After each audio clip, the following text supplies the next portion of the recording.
And I think that's a great segue into our very first presentation with Francesca Hogi. All right, if you guys could please give Francesca a round of applause as she joins us in Leveling Up. Thank you, Candy Marie. Thank you for that amazing introduction. Can you all hear me okay? Okay, great. Okay, so give me a moment. I'm going to share my screen with you. So I'm so honored to be here with all of you talking about how to level up your dating life, your romantic relationships. And honestly, this really all is about your relationship with yourself, honestly. But we talk about dating because that's something that gets all of our attention. And everyone cares about connection and everybody is drawn to romance. So let's dive into it. All right. So, very briefly, I'm Francesca. I'm a coach. I have a podcast about love. I set people up. I help people to be their own matchmakers so they can go out and meet the right kinds of people and get into healthy relationships and to really love themselves more because that's what it's all about. The quality of your relationships with other people are never going to be, it's never going to be better than the quality of the relationship you have with yourself, right? And so, let's talk about how this actually applies. And I want to walk you guys through this really simple 3-step process called Ready, Able, Willing, Raw. And this is just a little 3-step process that I created to kind of help guide you as you are preparing to date, as you're preparing to get into relationships, and as you're actually navigating relationships. So, and before I move on, I also want to say, please, if you have any questions as I'm going along, add them in the chat. I'm trying to leave a little room at the end so I can answer them. But if you add them in the chat now, then I can hopefully incorporate any of your questions into what I'm already sharing. All right. So we start with ready. So when it comes to ready, able, and willing, this is a 3-step process. And so you want to ask all 3 of these questions, and you want to ask all 3 of these questions from yourself. And you also want to be able to ask and to assess these 3 questions when it comes to whoever you're coming into a relationship with. So a lot of times, the biggest problem that we get into in relationships is just starts at the very beginning because people aren't clear. It's like, well, what are we doing here? What am I ready for? What am I actually looking for? And sometimes that can be really confusing to even know and to answer that question. So I want to encourage you all to take the time to ask yourself, well, what kind of relationship am I ready for? Right? So what do I want? It's not one size fits all. Not everyone is looking for the same thing at the same time. And so just getting that clarity for yourself before you even start getting into relationships with other people is really, really powerful. And it saves a lot of confusion down the road. And then once you are starting to meet people, then you want to make sure that you're asking them this question and you're understanding, well, what kind of relationship are you ready for?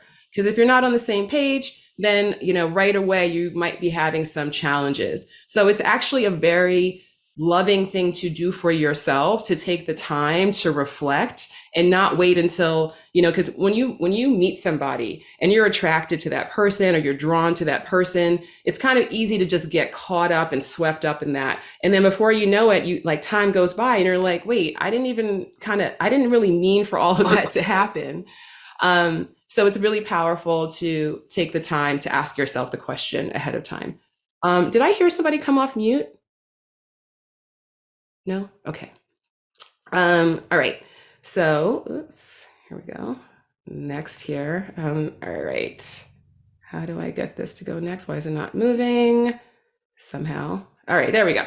So next is able. So able, this comes down to really understanding that relationships are all about skills. And this is really, really, really about you and whoever you're in a relationship with. This is really about them. Okay. So this is not like, when it comes to relationships with other people of any type, but especially romantic relationships, it's really easy to think like, oh, if this person cares about me, then they should be able to treat me well. They should be able to communicate with me. They should be able to respect me. And the reality is that not everyone can do that because not everyone can even do that for themselves.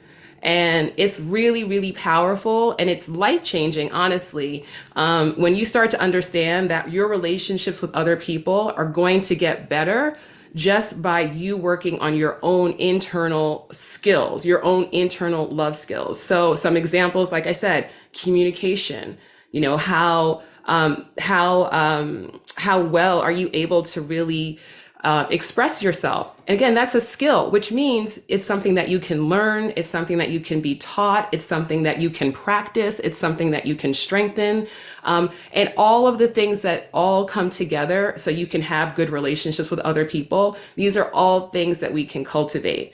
So I love the fact that I'm talking to you all, even though I normally talk to people who are older than you guys. And so they're usually in a place where they're usually more ready to settle down or looking for that maybe that long-term partnership, and some of you might be looking for that, but I'm guessing that many of you are not, and that's fine and that's great. Whatever you want, whatever you're ready for is fine. It's perfect. But just taking that time to say, well, maybe one day I want to have that type of relationship. So maybe working on my ability to be a better communicator, or working on my ability to really figure out how to take care of myself so that I feel better and I'm happier within myself. So I'm not looking to other people to be happy, right?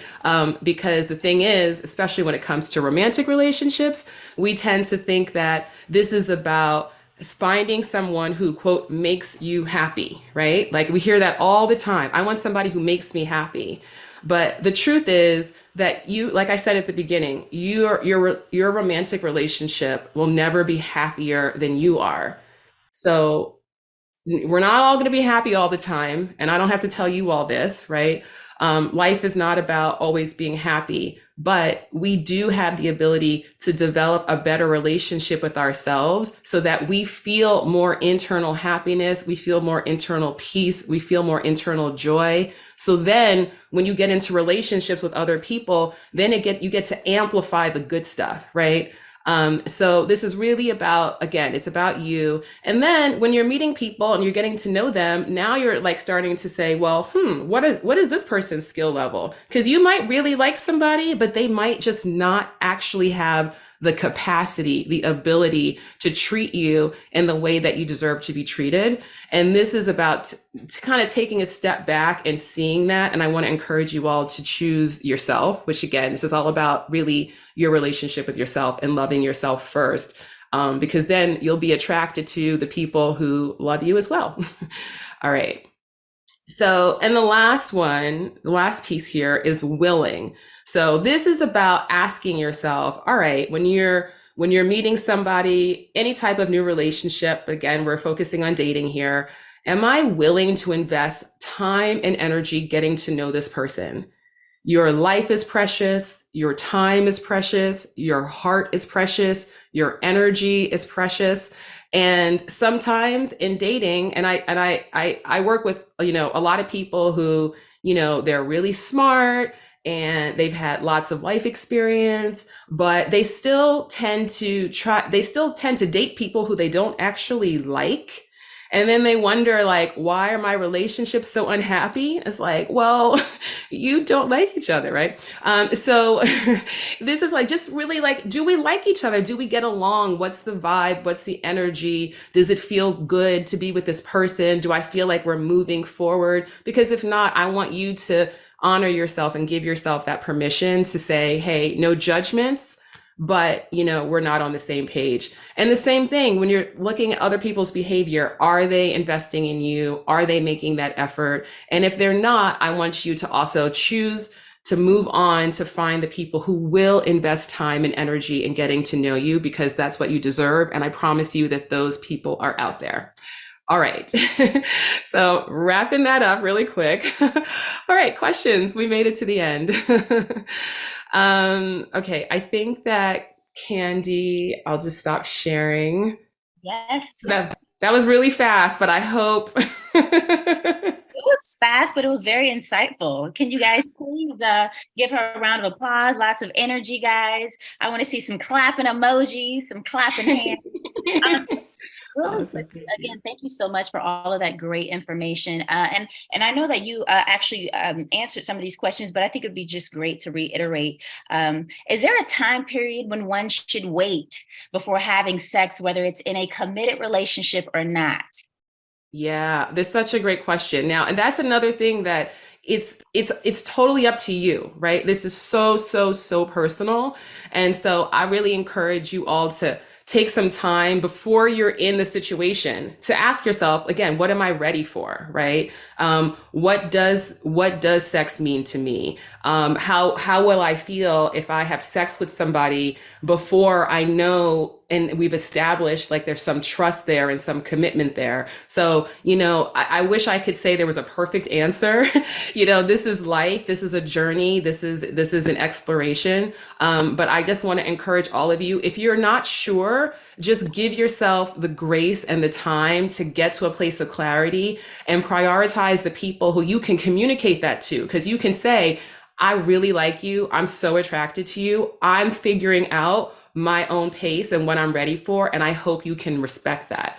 And so that's a way of establishing a boundary and a need. And then you see who's the person who says, I hear you, I see you, I respect that, I honor that, I'm going to give you the time that you need, versus the person who's going to say, oh, you just, they're just going to try to push their agenda on you. So I want you all to be able to start to see that and choose the people who are really choosing you. Okay, sorry. So I could talk about this all day. I know we only have literally 1 minute.